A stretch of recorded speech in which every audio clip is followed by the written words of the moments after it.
All right, mesdames et messieurs, in this episode, I'm going to give you my first impression on the Mavic Pro 2.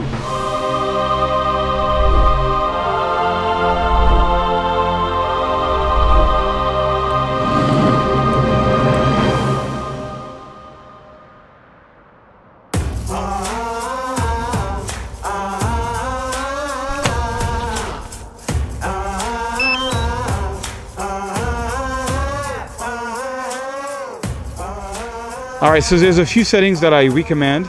So we can go here in settings. First, I'm gonna put ISO 100. Always try to shoot at ISO 100 if possible. Let's go and get a nice, I like to sort of underexpose my shots. So maybe, I just eyeball it 160, that's good. We go to the next one. Photo, I'm gonna go to automatic exposure bracketing, 3, I like that. Image size 16:9, that's cool.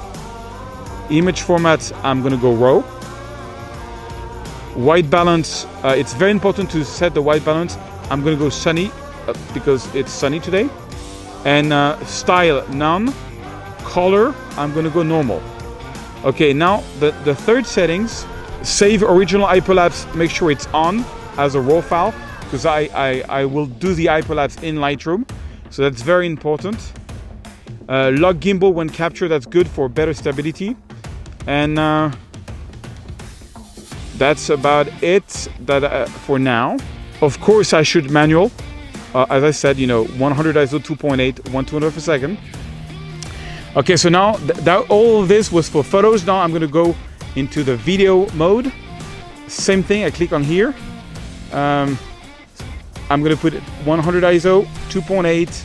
And I want a fast shutter speed, like 160. I like to underexpose the photo. Okay, this video size, I find the best is 4K HQ, high quality. It's gonna crop a little more the video, but it's really cool. I really like that. White balance, okay, I'm still on sunny. Style, none. Color, very important, D-Log. D-Log is like RAW file. It's very neutral, but it gets more information. Image format RAW, very important. Camera video encoding, you got to go to H265, otherwise you cannot get the D-Log. All right, so I'm ready to take off. I like to take off using this little arrow up.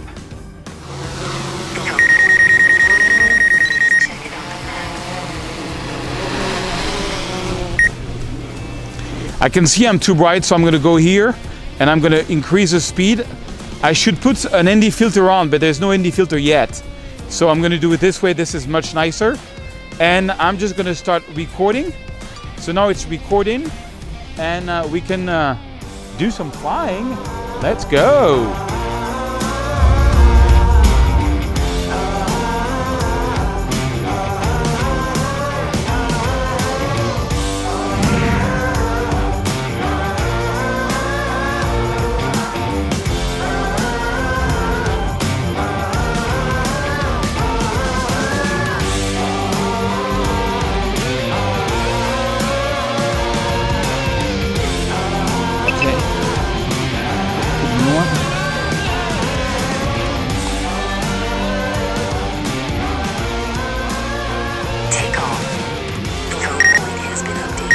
I want to show you a couple of really cool moves, so I'm going to click on quick shot here, and let's do droney. So droney, I'm first going to get the drone to look towards me. I am here. Okay, I'm going to get the drone to come closer to me, and then I'm here with my cameraman. I'm going to go on me, make a circle, and then I'm just going to click go, and look what it's going to do.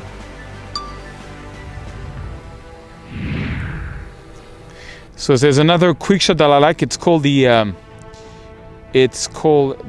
Helix here. I'm gonna make it like maybe 50 meters, and I'm just gonna take that tree here that it's looking at a tree, and click go, and it's gonna circle around it. And let's see if I can get my camera, and it's gonna turn around that tree.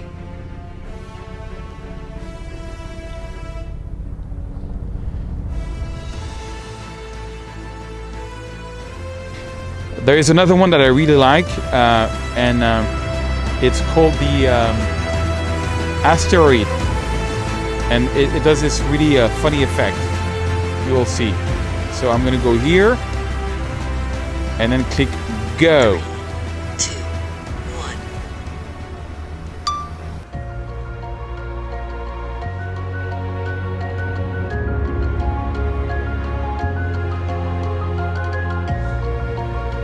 All right, guys, so I'm going to show you how to do an hyperlapse.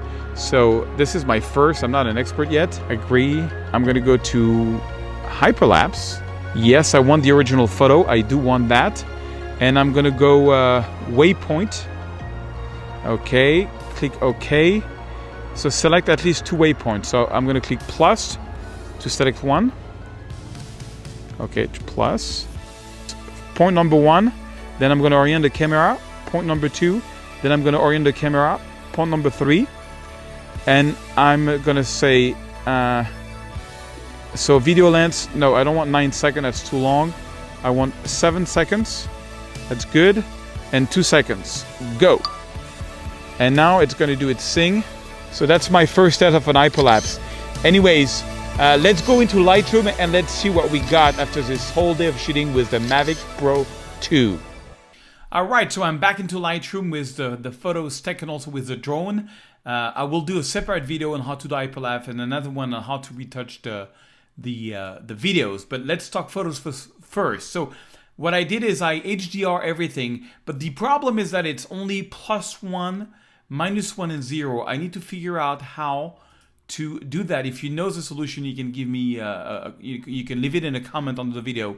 I have to figure out, I'm just getting my hands onto this, but I'm really happy with the photo. I mean, this is like very high dynamic range, the sun is around. So this is a photo of Hollywood I shot from the Griffith Park. That's the normal exposure, that's the underexposure, and that's the overexposure. So I've been doing some tests. Basically what I do is I select all 3 photos, I right click, I go photo merge HDR, just because the raw files are good, but not as good as like a Sony A7R. By doing an HDR, you're just getting that extra 2 f-stop more, which can be cool. I wish I would get 4 f-stop more, but all right. So I'm not going to click on merge because I've already done it. So that's the result HDR. And now the retouching of it is funny because the sliders goes a long way. Look at this. If I open the shadow, it's going to open a lot of shadows, bring down the highlights. But I like to start up like this, and then I'm going to crush my black. So you hold on the Option key, make sure you got about 1 or 2% of black. That's good. I mean, the quality is pretty good.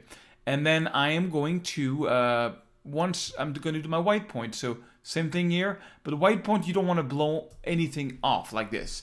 Okay, so once you've done the exposure, it's time to figure out the white balance. And that is, I find it even harder than with a regular raw file. It is a raw file because you can see I've got a different, daylight, I have cloudy, and I have shade. Usually it's either one of the 3. On this one, I think I'm going to go to cloudy. I think cloudy is the best between all 3. Now, once I got the good white balance, then I'm ready to maybe do a little bit of gradient here on top. Lower a little bit the top of the photo so that we are focusing more, inside. I shot this in the ratio of 16:9, which is my favorite ratio. But that's personally because the gallery I work with do a lot of prints in 16:9. I'm going to do another gradient for the bottom. I'm just, doing a little vignette effect so that the viewer goes inside and maybe add a bit of contrast.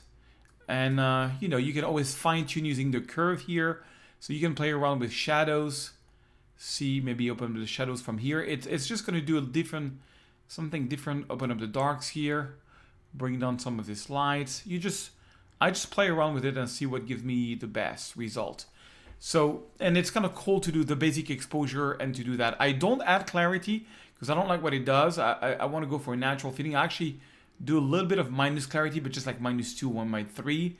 Maybe add a bit of vibrance, and that's about it. Okay, so now let me show you something. I'm going to press Command-Shift-C. So I'm going to take what I retouched here, and I'm going to copy it onto the normal exposure, which is here. Command-V. And then I'm going to take both of this and press C, Shift-Tab to go in full screen mode. And this way I can compare the HDR. Let me press I. So the HDR is here, and that's the normal. So right off the bat, you don't really see a big difference. But if I zoom in a little bit, especially in the highlights, you see how it's completely white here, and I get a bit of yellow. I mean, I wish I had one more f-stop. Again, I have to figure out how to do that. And if I go into the shadows, you see there is there is less details here, a little more details here. I mean, it's not crazy because it's +1, -1, but overall the file is pretty clean. I really like the photo, and I'm very excited. I think I found a new toy that I'm gonna play with. You know, is this this Mavic Pro 2. It's really cool. By the way, if you wanna purchase it, please use the Amazon link that's below this. You know, I get a few dollars every time you buy one. Amazon has got a great deal on it. You know, it just helps to support all the free videos that I do. We've done over 400 free videos. And all right, so let's see this one. This is a normal exposure.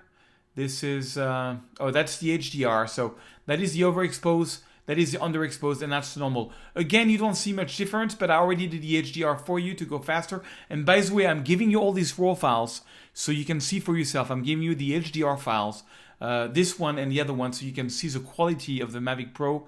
You can play around. You can even retouch it your own way. You can even post it on social media. As long as you credit me as your photographer, we are good. Okay, so same thing here. I'm going to open up the shadows. Look at that. And bring down the highlights. Yeah, this one, I even though I HDR'd it, it's still way overexposed. So I'm going to make it a bit darker. The white balance is really off. So daylight is very green. It's funny. Cloudy is a bit better. Shade.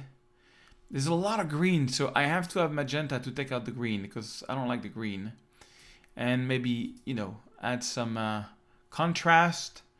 And that's, you know, I kind of like that. I want to make a very simple retouching.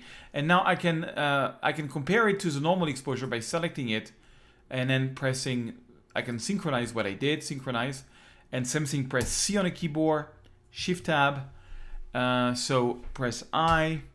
So right off the bat, you can see there is more details in the highlights on the HDR. See if I zoom in, you see how we have some more information here. It's more white here. I mean, it's not a big deal. Honestly, it's not huge. It's same thing in the shadows. It's a bit brighter.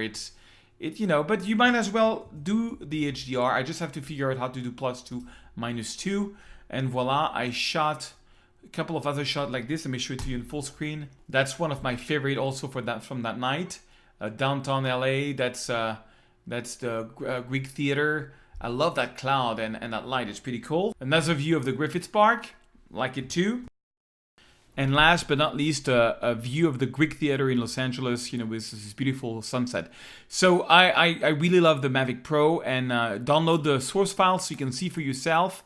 I try to make 2 videos per week, every Tuesday and Friday at 9 a.m. Los Angeles time. Subscribe if you didn't subscribe yet. This way you can get a notification when I do one. And if you can like this video because you did like it, thank you so much. I hope you have fun with your drone. If you're not into drone photography, you should give it a shot. It's beautiful art.